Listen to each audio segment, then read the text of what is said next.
Continue now at the top of Daf Nun Beis Amud Aleph and Meseches Shabbos. This is Shabbos Daf 52a.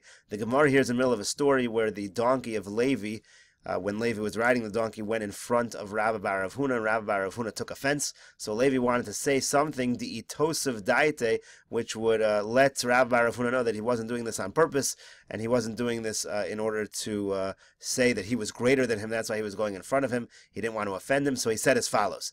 Amar Le, so Levi said to Rabbi Bar Rav Huna, Chamor she'asakav roim kegon zef. A person has a donkey that is a wild donkey like this one. So he's indicating to Rabbi Bar Rav Huna that he's not going in front of him on purpose, but the donkey is just doing this on its own. So he asked him a halachic question: Ma'u lotzeis beprumbia b'Shabbos.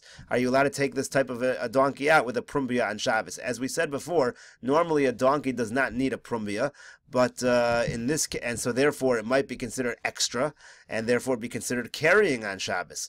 So he said over here, he asked over here, in this case where the donkey is a little bit extra wild, are you allowed to use this extra protection, this extra guard? So Amar Le, so Rabbi Bar Rav Huna said back, Hachi Amar Avuch Mishmei de Shmuel. The following was what your father said in the name of Shmuel. Halacha kechananya. The halacha is like Chananya, and Rashi explains halacha kechananya v'lo ichbez lon iaven tirusa yaserta. We don't really care whether it's extra protection or not. Extra protection is not considered a burden. It's not considered that the animal is carrying a burden on Shabbos, and it's not problematic. Gemara now continues. Tana Devei Menashe.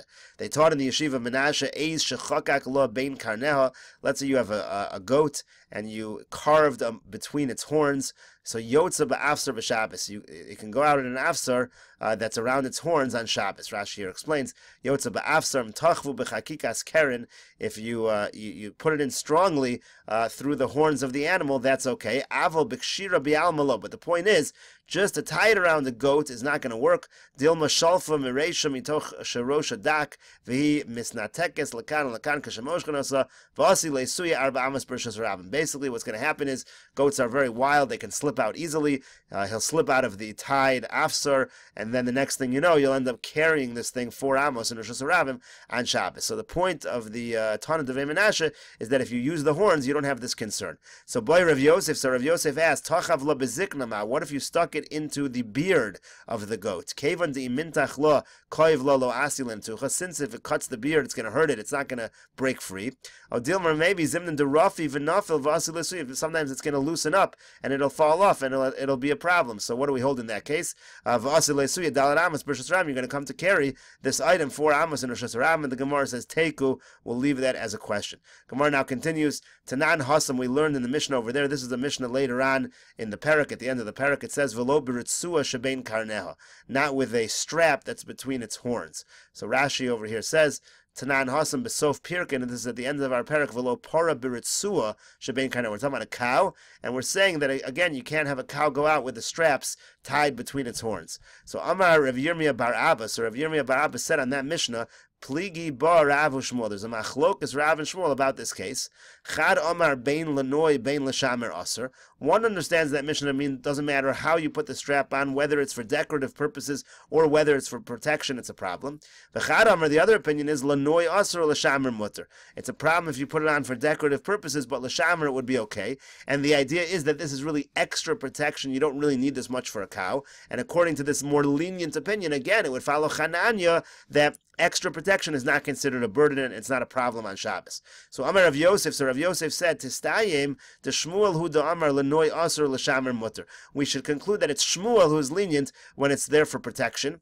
How do we know he's lenient? To Amar Rav Huna bar Chia Amar Shmuel, because Rav Huna bar Chia said in the name of Shmuel, halacha kechananya, that the halacha is like Chananya, pretty straightforward, that Shmuel is lenient when it's even if it's extra protection. So Amar le Abaye, Abaye said Adrab, on the contrary, Tistayim, the Shmuel hu da Amar bein lenoi bein l'shamer aser. We can actually conclude that Shmuel is the one that said it's aser in all situations, even if it's l'shamer. The Amar Rav Yehuda Amar Shmuel, because Rav Yehuda said in the name of Shmuel, Machlifen lifnei Rebbe shalzu bezu mahu. They asked in front of Rebbe, what's the halacha if you switch these things around, you use the wrong item on the wrong animal? So what's the halacha? Amar lafon of Rabbi Shmuel Rabbi Yossi. So Rabbi Shmuel Rabbi Yossi said in front of him, Kach Amar Abba. So says my father, Dalid behemos yotzos ba'afser. That there are 4 animals that can go out with the regular halter, the regular afser. Hasus haper hamered v'hagamel v'hachamor. It's the horse and the mule, and the camel and the donkey. So the Gemara here makes a diak. Now, this diak actually does contradict the diak the Gemara made in the previous Amud, but regardless, the Gemara here says, Lav l'mu'ute gamal b'chotem. Isn't the whole point of this statement to say that you cannot do extra protection? A camel with a chotem, a camel with a kind of a leash through the nose, that would actually be a problem. So extra protection is considered a burden. So the Gemara says, Samiha mekameha. You should get rid of this second proof because of the first proof. Go with the first thing. And the Gemara says, how do you know which one to accept and which one to reject? How do you know whether Shmuel is lenient or whether he's strict? The Gemara says, because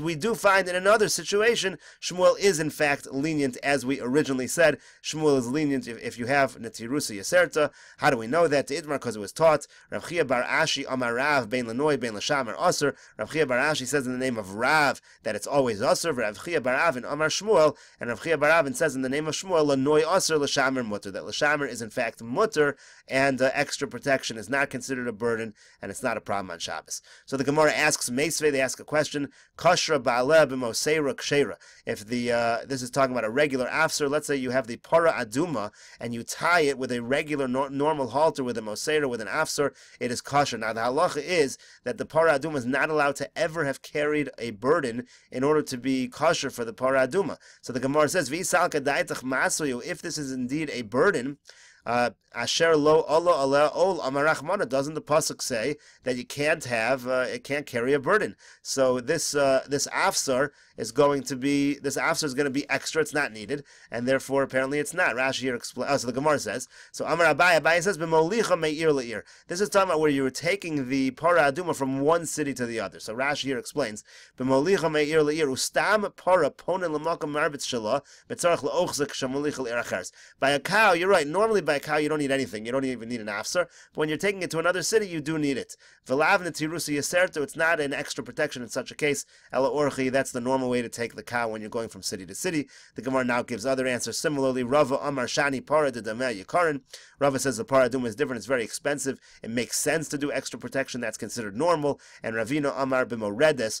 Ravina says that even though it's a para aduma that's a moredes. It's rebellious, and it does need that extra protection of having an afsar. So again, the Gemara here was asking that normally a par doesn't even need a moseira, and the Gemara says one of three answers over here where that is considered normal, and it's certainly not considered a burden.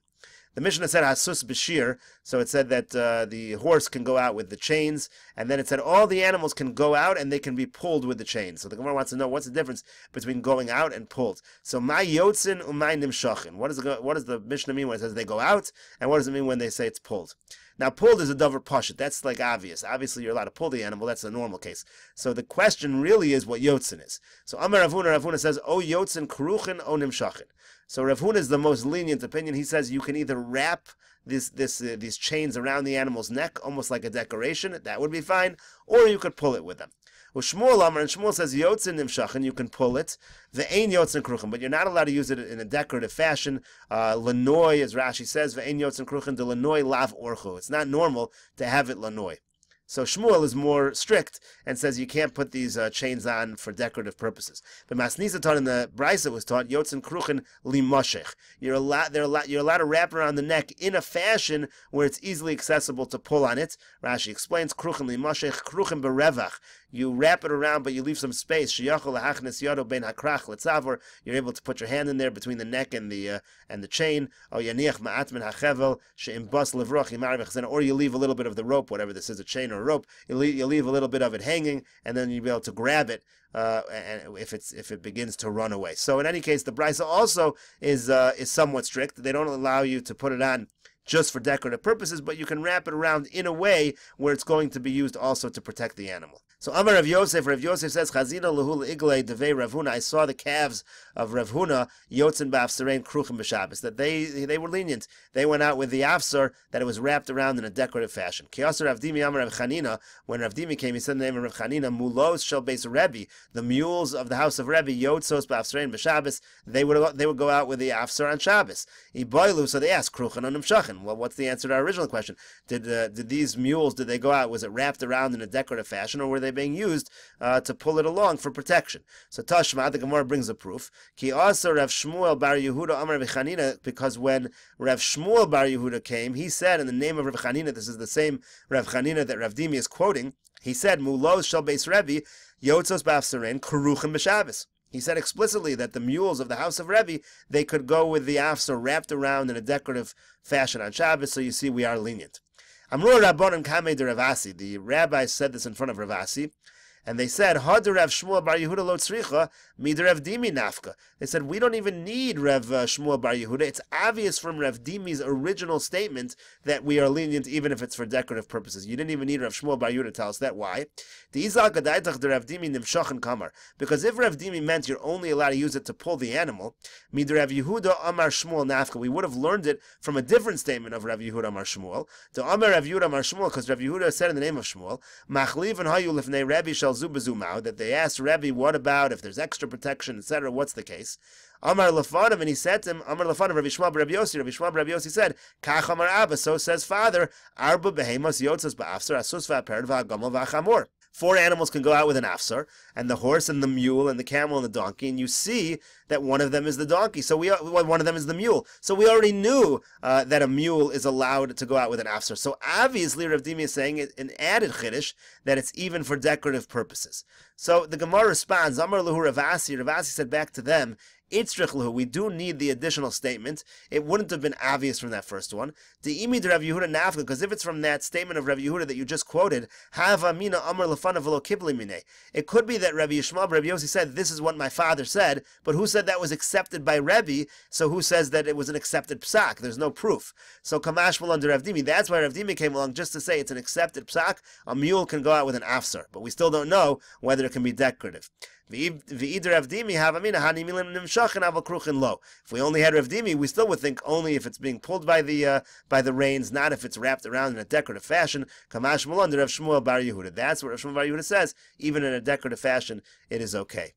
The Gemara now continues at the 2 dots. Umazin alein v'tovlin v'mekom. When this was a halacha that if these items, these rings that you're putting around the neck of the animal, if they become tameh, you're allowed to immerse them in the mikveh or spritz on them the mechatos. You're allowed to do that while the items are on the animal. You do not need to be worried that that if it's tight against the skin of the animal, that it's going to be a chatzitza. So the Gemara says a more basic question: L'meimra divnei kibule tumaninu. Does this mean to say that the rings that you're using for animals can be mekabel tuma?